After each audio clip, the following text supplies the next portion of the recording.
Jangan lupa like, komen, dan subscribe channel YouTube TVRI Bengkulu. Dan jangan lupa nyalakan notifikasinya.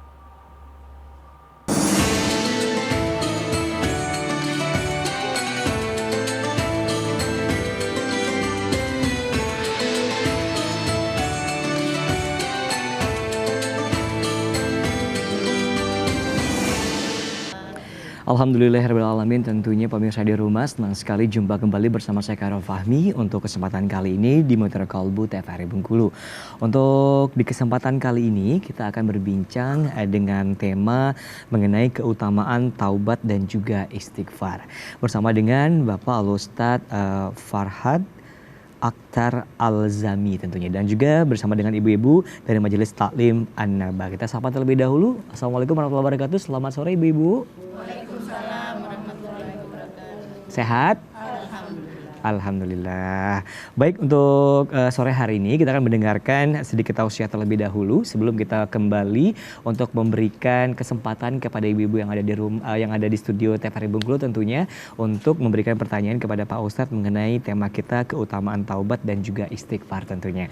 Kita persilakan kepada Pak Ustadz untuk sedikit memberikan tausiahnya agar ibu-ibunya ini lebih terbuka lagi nantinya untuk pertanyaan-pertanyaan yang bakalan mereka sampaikan ke kita, Pak Ustadz. Silakan. Bismillahirrahmanirrahim. Assalamualaikum warahmatullahi wabarakatuh. Waalaikumsalam warahmatullahi wabarakatuh. Bismillah, alhamdulillah, alhamdulillahilladzi fatara as-samawati wal ard wa ikhtilafil laili wan nahar. Allahumma shalli ala sayidina Muhammad wa ala ali sayyidina Muhammad.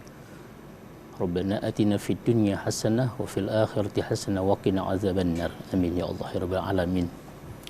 Bersyukur kita kepada Allah Subhanahu wa taala atas segala nikmat yang telah Allah berikan. Allah Maha Pengampun, Allah memberikan yang terbaik kepada kita. Tidak sedikit pun kekurangan Allah memberikan kepada kita. Salawat berserta salam semoga dicurahkan kepada baginda kita Nabi besar Muhammad sallallahu alaihi wasallam. Baik, alhamdulillah, mengenai keutamaan istighfar, taubat, kita akan merujuk kepada sahabat-sahabat Rasulullah Sallallahu Alaihi Wasallam. Begitu luar biasa baginda Rasulullah mencetak seorang sahabat Rasulullah menjadi uswatun hasanah untuk kita semua. Bagaimana sih keutamaan taubat sesungguhnya dan bagaimana sih keutamaan istighfar sesungguhnya?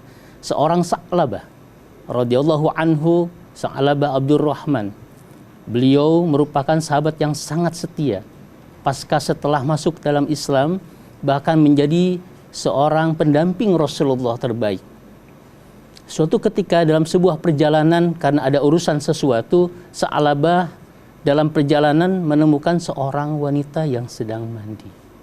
Tidak sengaja beliau melihat seorang wanita begitu, lalu memalingkan Sa'labah mukanya, teringat langsung kepada Allah Subhanahu wa taala. Getaran imannya yang kuat kepada Allah Subhanahu wa taala, lalu menundukkan pandangannya dan beristighfar langsung kepada Allah Subhanahu wa taala.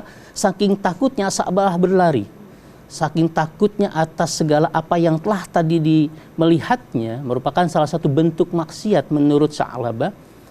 Lalu ketika dia berlari sampai ke pegunungan, ketika sampai ke gunung dia berwudu, dia langsung memohon ampun kepada Allah Subhanahu wa taala. Tidak sangat luar biasa, Sa'labah langsung sampai 40 hari di pegunungan. Sendiri terus memohon kepada Allah Subhanahu wa taala. Tidak henti-hentinya Sa'labah ini terus bersujud kepada Allah Subhanahu wa taala. Singkat cerita, begitu karena besar keimanan Sa'labah sehingga memacu kekasih sayang Allah. Lalu memanggillah Allah kepada malaikat Jibril, mengutus kepada baginda Nabi besar Muhammad SAW untuk memberitahukan tentang Sa'labah. Lalu setelah menemui Rasulullah, malaikat Jibril memberitakan keadaan Sa'labah, menceritakan keadaan Sa'labah. Lalu para sahabat diminta untuk menjemput Sa'labah. Singkat cerita, setelah Rasulullah SAW didapatinya Rasulullah setelah datang Sa'labah beserta sahabat di suatu masjid, Rasulullah sedang sholat. Ketika ikut sholat, Sa'labah merasa karena punya berdosa, dia memilih saf yang paling belakang. Lalu ketika Rasulullah membacakan ayat-ayat Allah, Rasulullah SAW begitu menikmati ayat-ayat Allah, terutama ayat-ayat taubat. Lalu Sa'labah pingsan di situ. Setelah pingsan dibangunkanlah oleh Rasulullah. Kemana engkau selama ini, wahai Sa'labah? Kemanakah engkau menjauhi dariku, wahai Sa'labah? Sa'labah berkata, karena dosaku ya Rasulullah. Dia ceritakan Sa'labah dia seperti itu. Kata Rasulullah, bukankah aku telah mengajarkan kepadamu suatu ayat yang menceritakan tentang bagaimana menghapus dosa? Betul ya Rasulullah. Tapi rasanya aku sangat berdosa kepada Allah Subhanahu wa taala. Apakah Allah akan mengampuni aku ya Rasulullah? Setelah itu Rasulullah SAW memberitahukan bahwa setiap apapun itu pasti akan diampuni oleh Allah Subhanahu wa taala, dosa sekecil dan sebesar apapun. Lalu pulanglah Sa'labah ke rumahnya diantar para sahabat. Sesampainya di rumahnya, Sa'labah sakit. Lalu Rasulullah SAW beserta sahabat menengoknya. Setelah Rasulullah SAW menengoknya, dipangkulah Sa'labah ini. Wahai Sa'labah, apa yang kau rasakan saat ini? Ya Rasulullah, aku terasa sendi-sendi yang berada di tubuhku sangat menggerogoti. Aku sangat takut atas dosaku yang telah aku lakukan, wahai Rasulullah. Lalu apa yang kau inginkan dariku, wahai? Doamu ya Rasulullah. Ampunan Allah, ampunan Robku ya Rasulullah. Lalu datanglah ayat dari Allah Subhanahu wa taala melalui baginda Rasulullah sallallahu alaihi wasallam. Wahai Sa'labah, Allah Subhanahu wa taala telah memberikan kepada suatu ayat bahwa barang siapa yang datang kepadaku dengan segunung dosa, dengan sepenuh langit bumi, dosa itu datang kepadaku sebesar itu pun dan bahkan lebih karuniaku, aku akan mengampuni dosanya. Mendengar ayat itu terpekiklah Sa'labah tersebut. Karena saking senangnya, saking bahagianya, lalu meninggallah Sa'labah di pangkuan baginda Rasulullah SAW. Baik, singkat cerita, kita renungkan begitu hebatnya baginda Rasulullah mencetak seorang Sa'labah, seorang sahabat yang begitu sempurna. Apa yang kita renungkan? Yang pertama, ketika Sa'labah benar-benar dalam kondisi terpuruk, mengingat atas dosa, menurut kita hanya sedikit saja, melihat itu pun tidak sengaja. Tapi apa yang terjadi dengan Sa'labah? Karena keimanan yang bisa merasa bahwa dirinya itu diperlihatkan, dilihat oleh Allah Subhanahu wa taala, segala tingkah lakunya terlihat dan dilihat oleh Allah Subhanahu wa taala dengan bentuk ihsan yang berada dalam dirinya, sehingga Sa'labah seolah-olah melakukan perbuatan dosa yang begitu besar. Lalu yang terjadi, dia beristighfar kepada Allah Subhanahu terus menerus, dia melakukan terus, dia beralih, dia memohon selama 40 hari, dia memohon kepada Allah untuk bermohon ampun kepada Allah Subhanahu wa taala. Hikmah daripada ini adalah seberapa besar pun dosa kita kepada Allah Subhanahu wa taala. Ya ibadiyalladzina asrafu ala anfusihim wala taqnatu min rahmatillah, kata Allah. Sebanyak apapun dosa yang dilakukan oleh hambaku, kata Allah, aku akan pasti mengampuni. Innallaha yaghfirul junuba, kata Allah Subhanahu wa taala, aku akan mengampuni semuanya, sekecil dan sebesar apapun, selama di dalam hatinya benar-benar merasakan diri betul-betul kepada Allah. Yakinkan bahwa diri kita itu tidak akan pernah mengulangi, menyesal betul-betul dalam hati dan memohon atas kebaikan ke depan setelah pasca dia bertobat kepada Allah Subhanahu wa taala. Sekelumit cinta dari Allah Subhanahu wa taala untuk kita semua sebagai hamba-hamba Allah, bahwa Allah Subhanahu wa taala sangat senang kepada hamba-hambanya yang betul-betul bertobat kepada Allah Subhanahu wa taala. Banyak ayat di dalam Al-Qur'an, banyak hadis-hadis Rasulullah yang menekankan bahwa insya Allah dan pastikan Allah Subhanahu wa taala sangat berbahagia kepada hamba-hambanya yang mau bermohon dan bertobat dan beristighfar kepada Allah Subhanahu wa taala. Amin, Masya Allah, Subhanallah ya Pak Ustadz ya. Itu ya tentunya sedikit tausiah dan juga cerita dari Pak Ustadz tentunya mengenai sahabat Nabi yang pertaubatannya yang mungkin kalau kita berbicara saat ini tidak terlalu besar sekali ya Pak Ustadz ya untuk dosa yang telah beliau lakukan, tetapi untuk meminta ampunan kepada Allah Subhanahu wa taala itu dia sangat menginginkannya dari sahabat baginda Rasulullah SAW. Baik, mungkin boleh silakan ada yang mau bertanya kepada Bapak Ustadz, kami persilakan dari ibu-ibu Majelis Taklim An-Nabah di sore hari ini. Silakan, siapa yang pertama? Silakan. Bismillahirrahmanirrahim. Assalamualaikum warahmatullahi wabarakatuh. Waalaikumsalam warahmatullahi wabarakatuh. Yang dari pemaparan tadi Pak Ustadz, bisa kita simpulkan bahwa kalau kita umpamanya bertaubat Pak Ustadz, kita umpamanya sholat taubat, tapi kadang-kadang kita melakukan lagi walaupun itu perbuatan yang tidak terlalu besar. Apakah dengan cukup sekali taubat atau kita tidak melaksanakan sholat taubat atau meminta mohon ampunan aja, apakah itu bisa Pak Ustadz? Nah, setelah itu yang kedua Pak Ustadz, masalah istighfar. Apakah istighfar itu bisa menghapuskan dosa-dosa kita atau bisa menghilangkan keraguan kita sendiri? Itu aja Pak Ustadz. Assalamualaikum warahmatullahi wabarakatuh. Waalaikumsalam warahmatullahi wabarakatuh. Boleh silakan Pak Ustadz langsung dijawab tentunya. Kalau kita sudah bertobat sekali terus mengulangi dosanya kembali, apakah cukup sekali taubatnya atau kita akan mengulangi lagi untuk pertobatan kita itu Pak Ustadz? Silakan. Ayat selanjutnya tadi yang mengatakan innahu huwal ghafurur rahim. Sesungguhnya Allah itu maha segala-gala pengampun. Kata ghafur itu kata jamak. Penuh ampunan Allah. Berkali-kali hambaku berdosa, berkali-kali pun aku akan mengampuni dosanya.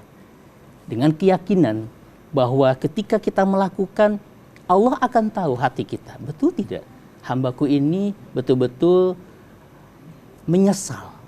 Hambaku tuh betul-betul dalam hati yang paling dalam ikhlas akan dosa ini dan memohon ampun kepada Allah Subhanahu wa taala. Jadi bukan ghafir, tapi innahu wal ghafurur rahim. Sehingga kalimat ghafur akan pasti akan bersanding dengan kalimat rahim untuk menunjukkan begitu baiknya Allah kepada kita, bahwa berkali-kali pun kita akan melakukan perbuatan dosa, Allah tetap akan membuka pintu yang seluas-luasnya untuk kita.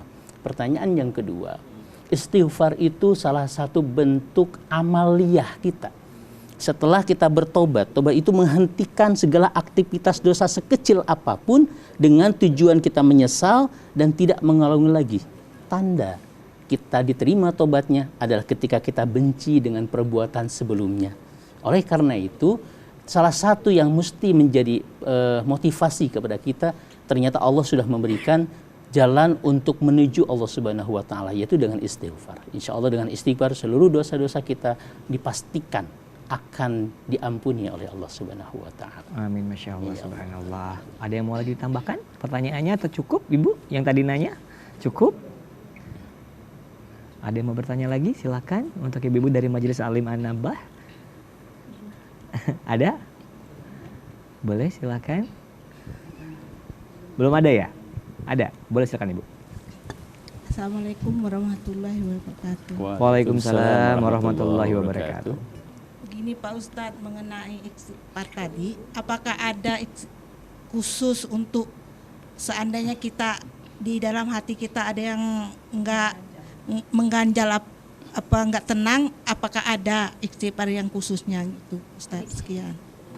Kiat-kiat khusus. Ya, ada yang mengganjal ya Bu dalam hati itu, apakah istighfar khususnya itu biar hati itu mungkin lebih tenang, seperti itu Pak Ustadz. Silahkan. Baik, bismillahirrahmanirrahim. Di dalam Al-Quran, innalladzina taqullah. Yang paling penting adalah tanda-tanda orang-orang yang akan diterima istighfarnya oleh Allah Subhanahu wa taala berasal dari hati. Hati itu berasal dari sebuah ketakwaan kepada Allah Subhanahu wa taala. Ketika hati sudah mulai merasakan diri betul-betul rasa kita itu menyesal, akan timbul istighfar dalam sebuah karya kehidupan kita sendiri. Nah, bentuk istighfar yang khusus yang diajarkan baginda Rasulullah Shallallahu Alaihi Wasallam adalah kalimatul ulia, yaitu astaghfirullahalazim. Tidak ada kalimat lain. Karena astaghfirullahalazim adalah kalimat yang betul-betul langsung yang diberikan oleh Allah Subhanahu wa taala, yang terjadi ketika sahabat-sahabat Rasulullah betul-betul dalam keadaan berdosa kepada Allah Subhanahu wa taala. Banyak cerita tentang sahabat-sahabat baginda Rasulullah, tentang kiat-kiat istighfar, tentang kiat-kiat apapun. Tetapi bentuknya adalah ketika kita memang dalam kondisi apapun itu, zikir adalah merupakan salah satu ibadah kita kepada Allah Subhanahu wa taala. Bisa dikategorikan bentuk ibadah-ibadah lain untuk mendukung taubat kita, untuk mendukung bagaimana sih khususnya, oleh karena itu bagaimana nyamannya kita kepada Allah Subhanahu wa taala. Kita yang tahu dosa kita kepada Allah, langsung saja kita menuju Allah Subhanahu dengan kalimat yang kita inginkan. Misal contoh, subhanallah wa bihamdi, atau kalimat-kalimat yang lainnya. Karena kalimat-kalimat, bahkan membaca Al-Quran pun salah satu zikirnya kepada Allah Subhanahu wa taala. Nah, yang paling terkhususkan adalah bukan masalah kalimatnya, tetapi hati kita tersambung kepada baginda Rasulullah melalui sebuah tuntunan baginda Rasulullah. Bagaimana seyogyanya adalah kalimat-kalimat yang betul-betul yang menginginkan kita untuk betul-betul diterima tobat kita oleh Allah Subhanahu wa taala. Oleh karena itu, bentuk kalimat yang paling penting adalah dasarnya melalui hati kita. Karena min a'malil qulub merupakan jiwa-jiwa dalam hati, pekerjaan hati. Ketika kita betul-betul terangsang kita untuk melakukan perbuatan-perbuatan taubat, akan terangsang pula kalimat-kalimat baik kepada Allah Subhanahu wa taala. Insyaallah. Oke, Masya Allah. Ada yang tambahan mungkin? Belum ada? Belum ya? Baik, kalau gitu pemirsa di rumah kita akan jeda iklan terlebih dahulu sebelum kita lanjutkan untuk tausiah kita kali ini di Mitra Qalbu TVRI Bengkulu. Kami jangan kemana-mana, tetap bersama kami di Mitra Qalbu TVRI Bengkulu.